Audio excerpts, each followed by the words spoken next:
Hello, everyone. Today's insider is Israeli Prime Minister Netanyahu's spokesperson for Arab media, Ofir Gendelman.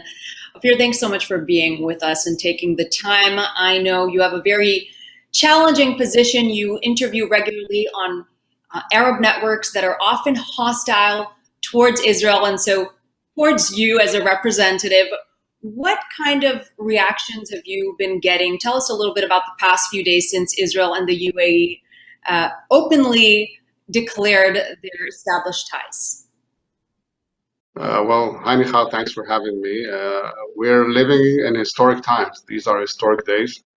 Things that are unprecedented and were even unimaginable just a week before, because everything has changed in the Gulf, in the Emirates, vis-a-vis Israel. I've been following the networks, social media accounts, everything has changed. Israel is perceived as a friend, as an ally, as a partner in the region, and this is a new atmosphere. And this is even before the official ceremony. You know, within a few hours, the whole discourse in the Gulf with regard to Israel has changed, and this makes us very, very optimistic. Now, we already have two peace treaties with the Arab countries, with Egypt and with Jordan, but these are cold peace agreements. And the public opinion is very much hostile towards peace as a whole, and of course towards Israel. But what we've seen in the UAE since the announcement just a few days ago is that the so positive atmosphere in which the agreement is perceived and accepted, it makes us very, very optimistic that this peace would be different, and this makes all the difference. Ofir, how do you explain this? You said your position requires you to follow Arab media on an hourly basis. How do you explain this really 180-degree shift that happens so instantly? Well, I think that the agreement actually reflects the change that has occurred in the Emirates and in the Arab world as a whole. Because for many years we've known that people, been talking about Israel in a different manner, in a positive manner, but they were sometimes ostracized, sometimes criticized. But this has become the mainstream now, and we know for many years that there are undercurrents in the Arab world with regard to how they perceive the future of the region.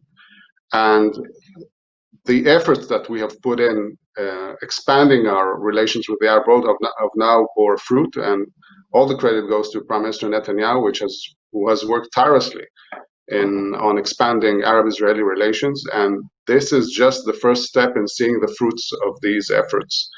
And the UAE will not be the last Arab country to normalize relations with Israel. So this is just the first step that we're seeing in the region. And just imagine where we'll be in a few weeks, a few months, a few years from now. It will be hopefully a totally different Middle East.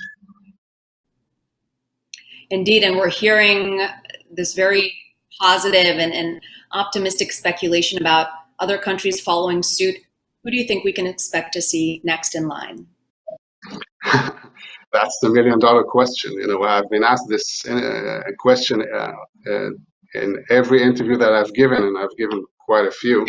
And I have a saying in Arabic. I don't think it translates well into English, but so I will say it in Arabic. It goes, Inna Allah ma'a sabirin in sabaru. God is with those who are patient if they have patience. So we will have just to wait and see, but big news are coming. Big news are coming. You've been in this position since 2010. You're actually the first to hold this position, showing Israel's focus on the Arab street and on Arab media. You gave interviews during Protective Edge, where it was pretty much going into a lion's den. Are you experiencing a very different type of interview these past few days from networks that were previously very hostile? First off, the Arab media is changing also towards Israel. Now, just today, I received a call from a network that never interviewed Israelis. I will be there tomorrow. And the Prime Minister has given a first interview ever to an Emirati news channel just this afternoon. So we see that we see that this change very from up close. Most of the interviews I've given over the years have dealt with the conflict. This week has been different in the sense that we are talking about peace, and in a real way, not only about our desire for peace, our wish to resume negotiations with the Palestinians and so forth. This is an actual peace. And what we've said from many years, and some people found it hard to believe, is that we said that the road to peace with the Palestinians goes through the Arab world. Everyone thought that we will have relations with the Arab world once we resolve our conflict with the Palestinians. But since everybody knows that the Palestinians are refusing to negotiate peace with us and to even have any kind of contact with Israelis, we have decided to actually bypass this roadblock, and we've expanded our relations with the Arab world. And the Arab world sees Israel more and more, and I mean broadly, sees Israel as an ally, as a partner, as a friend, not as a foe, not as an enemy at all. And people who are not following the region from up close find it hard to believe because they are focusing on Palestinian positions, on Palestinian intransigence and so forth. But things are changing. And we believe that once we do expand even more our relations with the Arab world, the possibility of having peace, making peace with the Palestinians actually becomes closer and much more at hand. You mentioned the Palestinians. What kind of reactions are you seeing on Palestinian social media? We're seeing leaders saying how betrayed they feel by the agreement. Is this a consensus? Well, I think that the terms that the Palestinian leadership is using are unfortunate because if they had any sense of understanding reality, it would be that they would embrace this agreement because ultimately, it pushes peace further. It makes peace more real. And why? Because Arab Israelis working together to solve the issues that we're dealing with, and we all have the same problems and the same issues, and we can work together in order to make things better for everyone, not only for our respective peoples, but as a whole. The problem is that the Palestinians are stuck in the past, and they have a very rigid set of ideas and positions that they are not willing to change. In many ways, they are still living in 1947. And the Palestinian wishes to return to November 28th, 1947, one day before the partition plan that was accepted by the UN, the famous resolution 181, and they want to turn the clock backwards. No one wants to live in the past. So the Emirates want to live in the future. We want to live in the future. We want the Palestinians to live in the future and to embrace the immense possibilities that all parties in the region have. But their politics, their diplomacy is stuck in the past. It's extremist. It's maximalist. It takes no consideration of the realities on the ground. And this is what we're seeing. Israel is accepted in the region, and the Palestinian leadership is rejected. If I would say that, just a year ago, no one would believe me, but this is the reality now.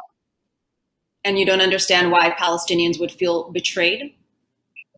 Actually, I won't. I don't.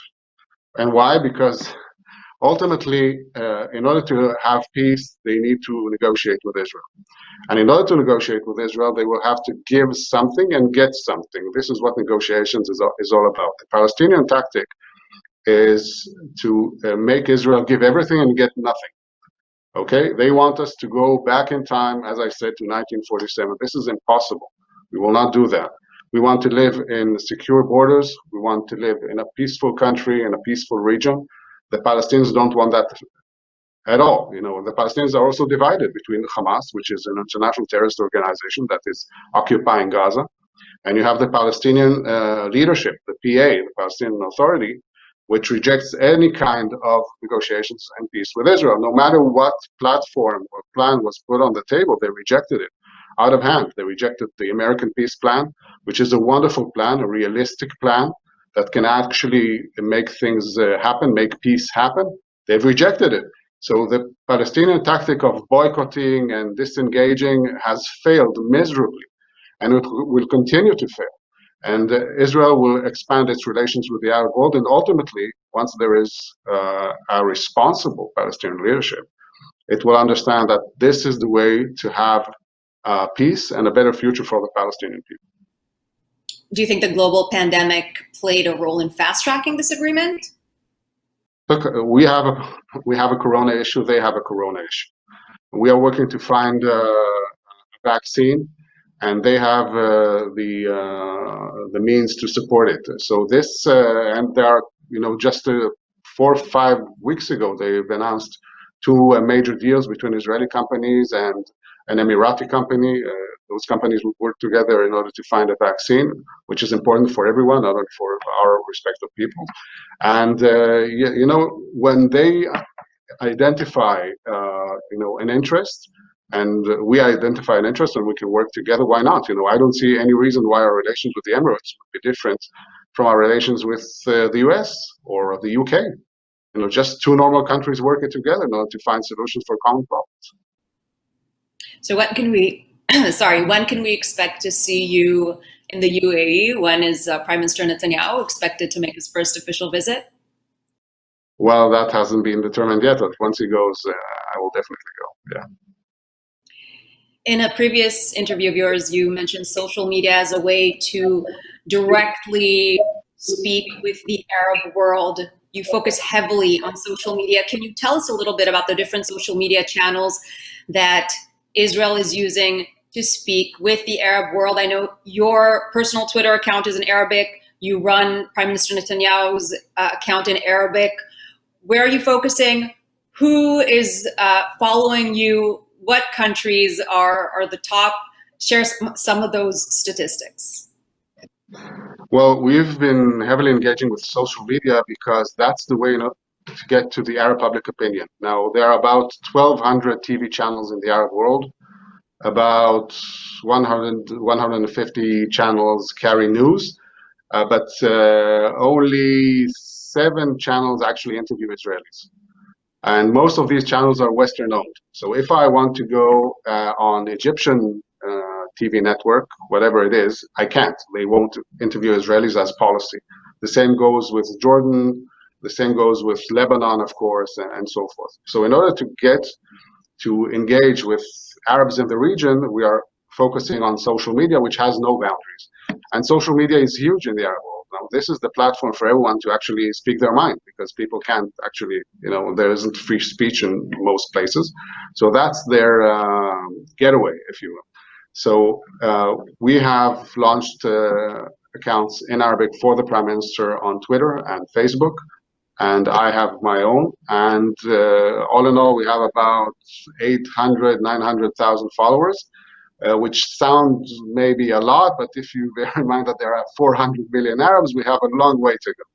But what we've seen from our long experience with social media is that they're super interested in what's going on in Israel. Some reactions are negative, but some are positive. And we've noticed the change in public opinion even before, of course, this deal with the UAE, the agreement with the UAE, on social media. Saudis, Emiratis, Kuwaitis, some Egyptians, some Jordanians were super positive about Israel. In certain Arab countries, it's still taboo to speak positively in Israel, such as Lebanon. In Lebanon, just to speak with an Israeli is actually a felony. It can get you in prison just to speak to an Israeli, which is crazy. But social media is the way to engage and to change perception of Israel. And this is what we've been doing for the past 10 years. Is there any reaction that has particularly surprised you these past few days, something you thought wouldn't be possible in the near decade? Yeah, I would have never imagined that people, Arabs from the Gulf, from Saudi, would send me videos of them speaking Hebrew. I never expected it, ever. I saw this girl speaking Hebrew. It wasn't perfect, but the message came across.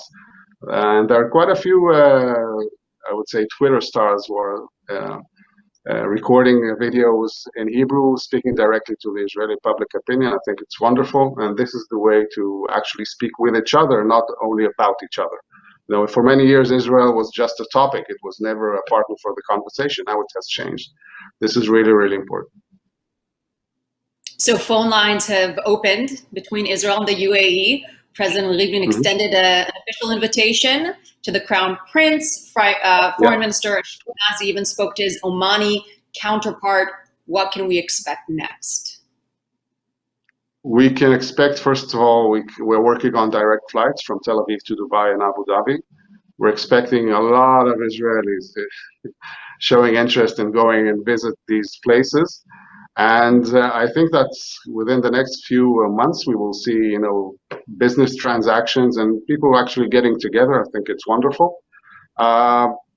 This was, maybe Americans don't understand. For us, these places, Dubai, Abu Dhabi, are like Mars and Saturn.